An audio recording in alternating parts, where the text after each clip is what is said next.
Yo, Win Column family, we're back again. I'm here in the Black Abyss, man.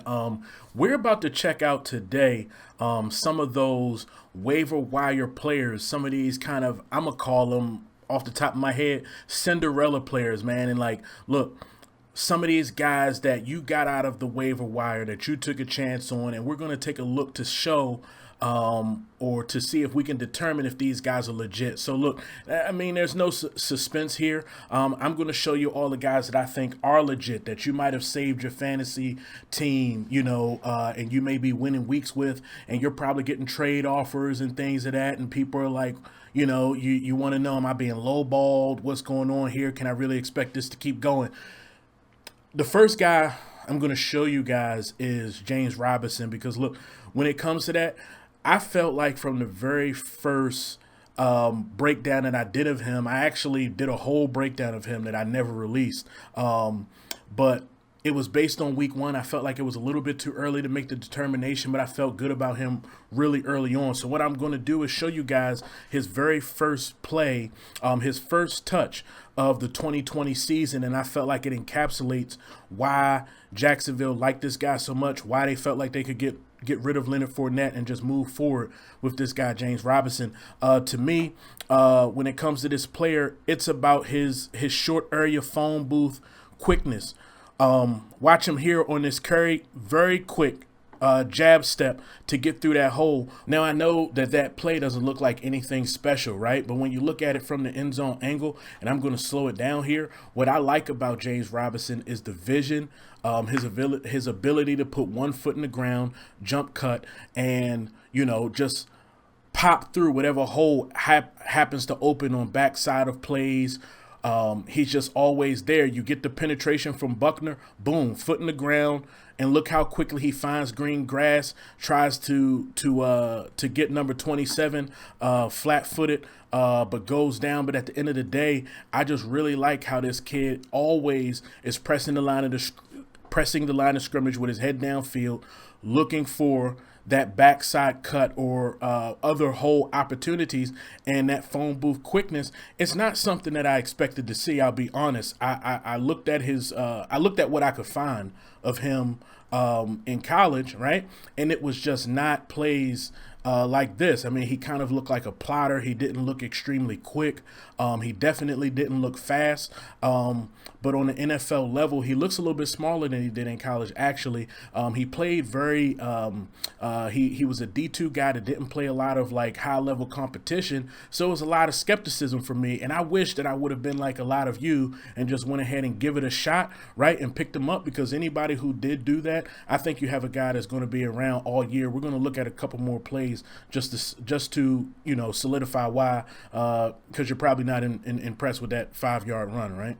So right here, we're going to get an 8-yard run, and another example of James Robinson's phone book quickness. Watch how he gets upfield, great contact balance, and watch how he made number 56 look silly. Let's slow that down really quick, right? Because this is not easy to do, right? He just makes it look easy, right? He's pressing the line of scrimmage. This is a Gruden scheme, right? We do get a block in the back there, but look at that contact balance to spin off of a defender, right? Stick a foot in the ground and make a linebacker miss, right? And then once he does get contact, right, count the yards that he's able to get after contact. That's almost 3 full yards after he's first contact. Let's look at it from the end zone view so we can see what he sees, right? And get a view of just how impressive this kid can be, right? When we slow it down, the other thing about James Robinson is that Jacksonville just does a good job in the run game. I see penetrators a lot, but this kid is doing what you ask a running back to do. Look, if there is one guy free, then I need you to make that guy miss, right? And make a play. And that's what this kid does. I mean, he's definitely not going anywhere. He does it consistently. This is not a one-off. This is something that is consistently on his tape. And I can watch him spin off of this tackle, that balance, and that dead leg. I could watch that over and over and over and over and over again. This kid, I'm not going to say that this is he makes some special plays. I don't know if this is a special player. I know that in a Gruden offense, in a Jay Gruden offense, these guys, Jay Gruden is able to get a lot out of his running backs. We've seen him with an Alfred Morris, an undrafted guy, right? And then Alfred Morris fell off the face of the earth. I don't want to, but that doesn't matter. We're just talking about 2020 here. And as far as 2020, the way the Jags run the ball, as much as they like to do it, as much as they believe in just giving the ball to one guy, which I mean is a dying thing in the league that feels like it's coming back. I think you can trust this guy the whole season. But let's end on looking at a passing, how he's being used in the passing game for you guys in the PPR leagues. I feel like everybody should be in the PPR league, right? But let's take a look at that. Now, what I love about James Robinson's passing game usage, I'll talk as we run the play here, is that Jacksonville likes to get the ball down the field. So their receivers are typically running routes like 7 to 12 yards down the field at the least. So what he does a lot is he gets to leak out into the backfield, right? And there's always so much space there when the kid gets to leak out. So what you get to see is his ability to make people miss out in open space. He's going to make that guy miss. We're going to make this guy miss, and then we're going to get, some extra yards down the field. And this is such a consistent thing that I see in the Jacksonville offense. It's just him getting a chance to really leak out, right? And I'm going to slow it down a little bit. This is a very consistent thing that happens in Jacksonville. So a lot of his catches go for first downs and things of that nature. There's so many 20-yard plus plays with this kid, whether it's runs or, catching the ball. And I mean, like I said, that short area quickness, he's going to make this guy miss, right? And then he takes away the angle from that guy. It's like he's clearly deceptively fast because you see him consistently taking away angles from other guys. And I was just going to show one passing play. I want to show one more. All right, so here's another play I wanted to show because, look, like I said, the Jacksonville receivers are always kind of far down the field. So, look, when he catches the ball, right, he's always able to kind of leak out. And he has, on this play, there's not as much space, right? But I'm pausing it here because watch what he does to the defenders. I mean, the short area quickness, the contact balance is really excellent. Watch, boom, stiff arm. I'm just going to bowl right through you, right? And then I'm going to get about 10 extra yards just running up the field. This is a kid that, look, for me, if I had him on my fantasy team, if you want him, you're going to have to pay up. I know Jacksonville isn't a great team, but his usage is so high, that at the end of the day, I mean, this is a guy that's producing as one of the best backs in fantasy for a reason. This is not fluky, in my opinion. Like I said, I don't know if we can go beyond the 2020 season as far as this evaluation, but as far as in this particular year, especially with Jay Gruden saying as recently as today, that he wants to get on the ball even more in the second half, even if they're down in the game. This is a guy that you cannot trade for pennies. So how about here? We have the guy Myles Gaskin. This is a guy that I loved coming out of Washington, and I kind of forgot about him. Right? He went in the 7th round of the draft, so later than I thought he would. Right? He goes to Miami, which is looked at almost like Alcatraz at this point, right? Or at least in 2019. And then in 2020, I see him start to pop up with some fantasy relevancy. So I was really determined to get this guy in both of the leagues that I'm in, right? I was able to do it via waiver wire in one league, via trade in another, right? And I had to start him last week because of some COVID-related things. And the thing about Myles Gaskin, his calling card, the reason that he's getting touches over Jordan Howard, over Matt Breida, is explosiveness. Again, phone booth quickness, similar to James Robinson, not the biggest back, but just extremely explosive. It jumps off the film a little bit more than it does with James Robinson because he's so big. But check this play out here, right? We're gonna wipe our hands with Ryan Fitzpatrick's towel. We're gonna throw it away, and look at the vision and the explosiveness to get up the field. That is this kid's calling card. That's what is special about this kid. I think it's a little bit easier to see here from the all 22 angle, right? It's just an ability to be explosive, and he has great vision, so he's going to be able to find that hole. He does it really well, and when he gets through it, he's explosive through it, and he's a little bit more he's a little bit more stronger than you would think that he actually is just by looking at him. Small guy, but plays with really good contact balance, is able to lower his shoulder, and is great in the passing game. As we take a look at this week 3 play here with Jacksonville, watch how he's able to cut against the direction of that play. Fitzpatrick goes out there and gets a nice block. But that's what this kid does. You know, he finds openings, right? And when he finds them, he's able to be explosive, right? And get some chunk yards. I mean, the thing about the kid, though, is his ability to be able to finish a run is not the same. I mean, that's where the lack of size and strength comes in, right? But really, really good at getting out into the open field and just using his explosiveness to eat up yards. Okay, and the last running play I want to show is this one against the Bills, just so that you can see how he finishes. See how he's able to lower his shoulder there on the cornerback.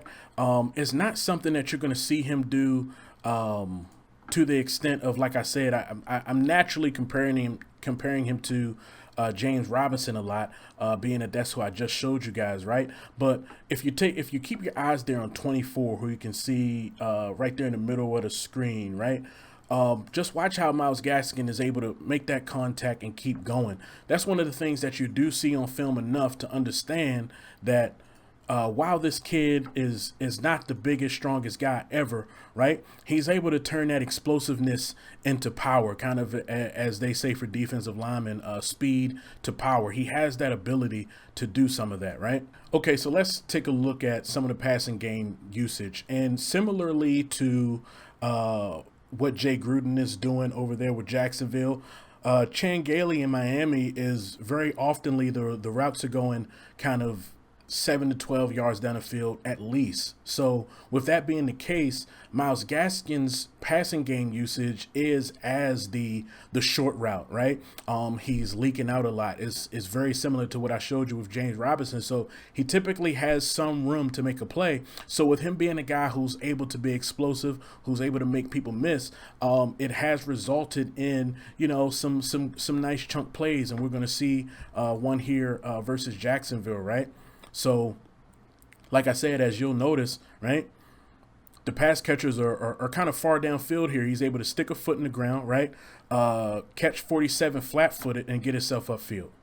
Yeah, so as we'll see here from the end zone angle, you're going to be able to get 47 flat-footed, corral in a kind of tough catch, get some extra yards down the field as well as a penalty. So this is just some of the stuff that I love about what I see from Myles Gaskin. All you're waiting for on a player like this is, first of all, the Dolphins have had a murderous row of teams that they've had to play, right? That's one part of it. The other part is just the fact that you're talking about a team that is still giving touches to Matt Breida. They're still giving touches to Jordan Howard. Does anybody think that that's necessary if you start watching the tape? No, really. Matt Breida is not is a fine player, right? But Myles Gaskin is thoroughly outplaying him. Both Matt Breida and Gaskins are thoroughly outplaying Jordan Howard. So at the end of the day, what you're waiting for in this guy, and I would continue to hold him if you can, I wouldn't drop him, is just more opportunity, right? But the Dolphins do love him, right? And hopefully at some point some goal line carries, because the red zone touches are there. Okay, so next let's take a look at Antonio Gibson. We got a guy here who's I think is still learning how to play the running back position full time. Was a college wide receiver that was, you know, sometimes used in the running game as a traditional running back, as well as, you know, screens and sweeps and things of that nature, right? End arounds is what I meant, not screens. But with that being said, right, it looks like the Washington football team is beginning to find ways to get him more involved. It looks like they're liking the development. He must be looking good consistently in practice. And I think he's getting the hang of it. His calling card is speed and explosiveness without a doubt. I mean, for a guy of his size, watch how he's able to press the line here. There's no holes, cuts back against the formation, right? If Deshaun Elliott isn't there, you know, he's probably still running. That's a really good run. Let's take a look at that from the end zone angle. Slow it down a little bit. Gets the ball at the line of the scrimmage. Is doing what you're supposed to do the way he's pressing it, being patient. Doesn't have a hole there. Is able to cut against the formation against a really good football team, right? Just takes away angles. And that's the one thing that I like to look for. Like how well does a guy do that? Is a guy able to do that? Just take away angles. That's where speed really shows on the field. Is cleaned up by a big hitter, but that's a really good run. So here we are again, and we're going to get Gibson actually lined up down here at the bottom of your screen, right? And he's just going to run a drag route, okay, right across the field in the zone. What's special about him, and you know, I don't like to use that word too much, but I do think that the fact that he played wide receiver in college, from what the Washington football team has said, right? Their usage for him, they plan for it to be about 60% wide receiver, about 40% running back, right? And when he's used as a wide receiver, obviously he has natural skills there, but I like the speed. He catches this underneath about 2 yards away from the line of scrimmage and is just able to explode up the field.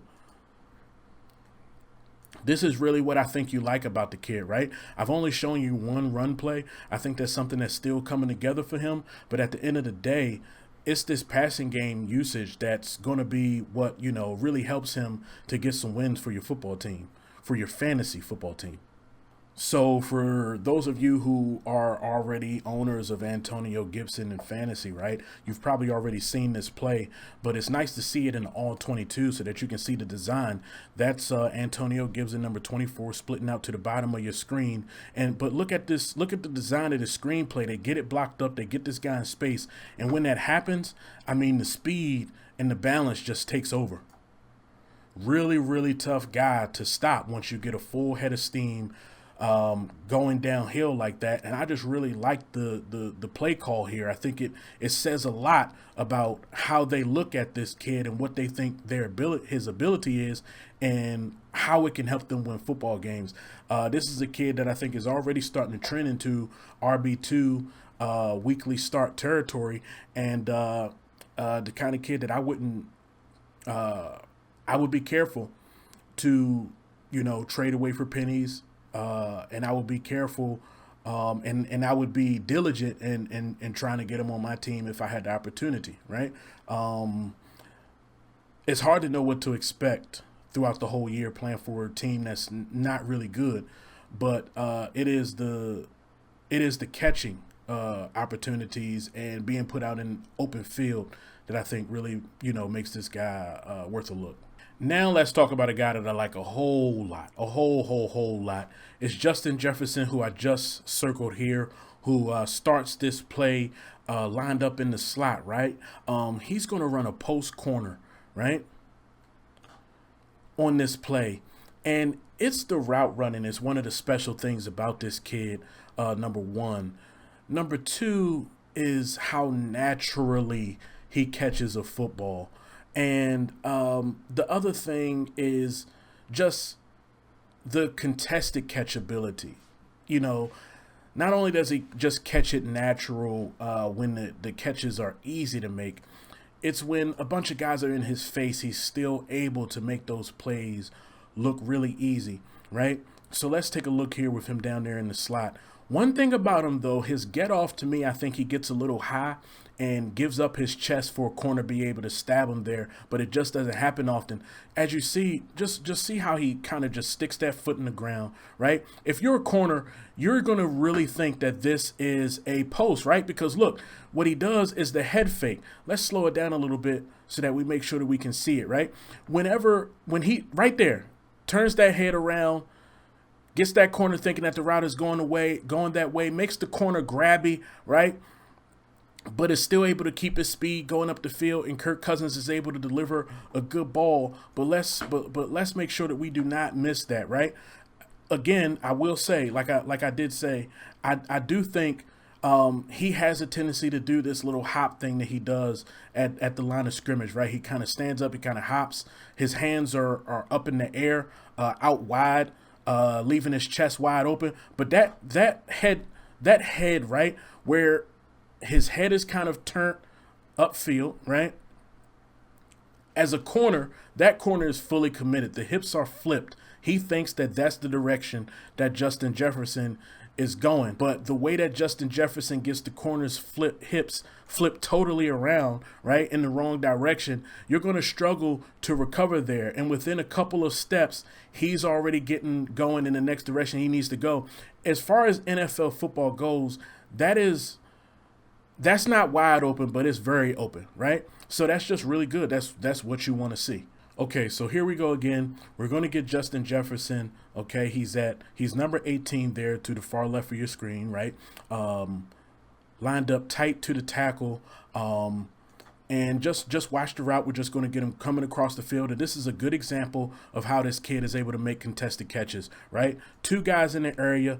Doesn't matter to him one bit, right? He's just going to bring in the ball. But then also when watching the route, again, he gets a little high. I don't love that, but it's just the speed, right? He is on top of that corner and has great position the entire play, and that's what you want to see. And then he's going to flex on him. The boy has some swag, and that's what makes it even more fun to own a player like this. So good, so confident.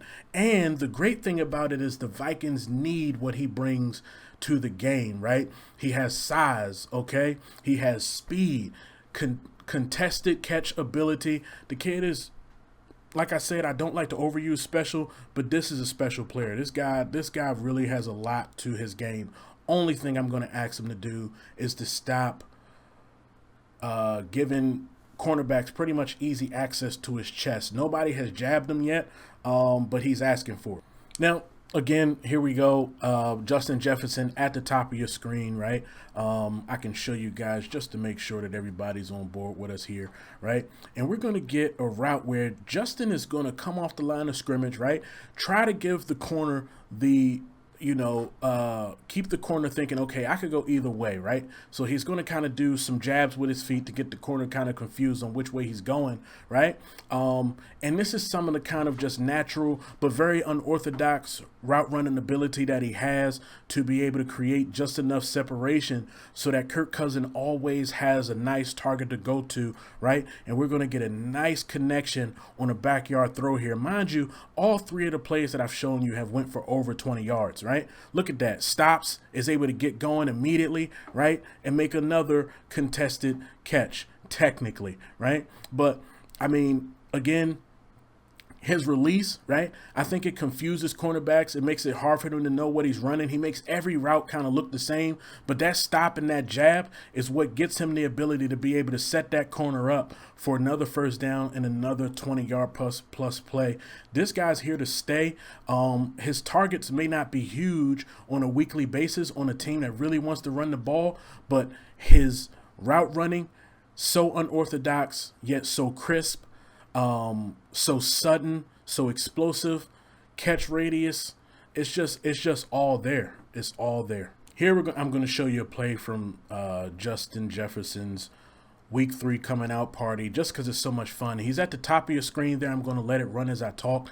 Watch the get off. Like I said, it is high, but it also is unorthodox. It gets a lot of corners flat-footed, right? And before you know it, he's above you. He's catching the ball on you, and then he's letting you know that you can't guard him. And he made a point to consistently make sure that Malcolm Butler understood that he cannot guard him, right? He was, I feel like you can see it on the tape sometimes, just the way his head moving, you know, that what he's saying to him is, you can't guard me. Really wide step to get himself outside of that cornerback's right outside shoulder, right? Look at this wide step. Like I said, he does this a lot, and it gets corners really confused. I mean, he's given his chest up, but it just hasn't seemed to matter so far because that step is just it's just so explosive.